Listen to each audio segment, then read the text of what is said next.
Hello everyone, this is our poem that we wrote for our English project. I hope you guys enjoy.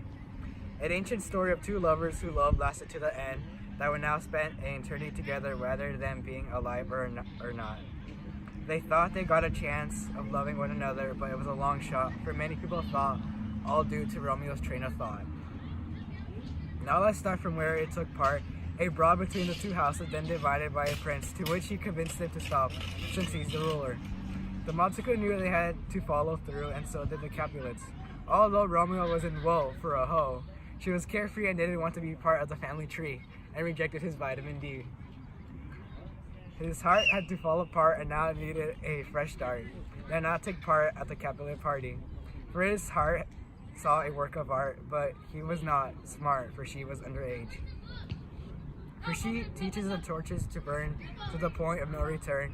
A kiss they shared, and for they weren't prepared for what was to come. Both from different families, later that night, Romeo saw her as if she were the moonlight that would shine overnight.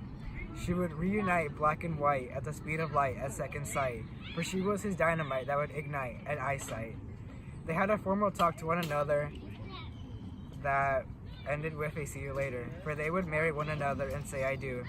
Romeo then went to Fair Lawrence to tell him the news and told him if he could marry them. And he was confused and later refused, and there was no excuse. Then he knew that it could stop the feud, so they pursued with the plan. Nurse came to visit to inform Romeo about Juliet. Later they would meet at the cell, for Frere would mention the faults of marrying so fast.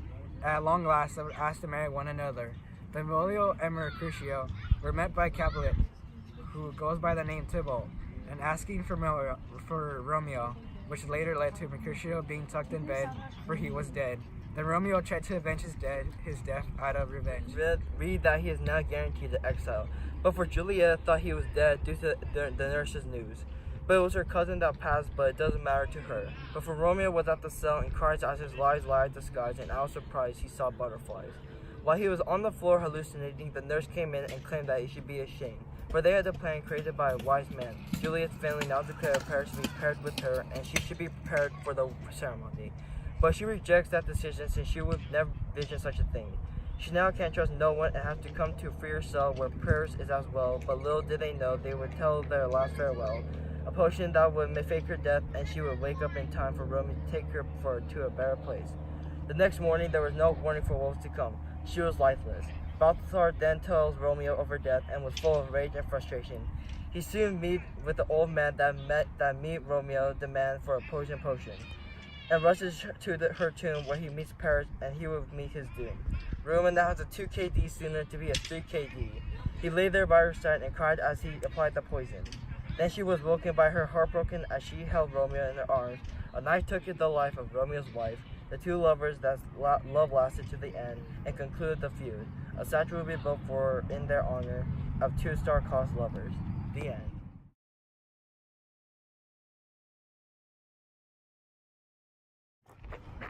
Okay, how are we gonna read it though? Oh wait, no, We're gonna read from our phones. Alright. I'm not running out of battery though, I only have 4% left. Kevin looking cute right now. What are you doing? Look at them. Majestic creatures running off into the sunset. Oh my god! Look at that.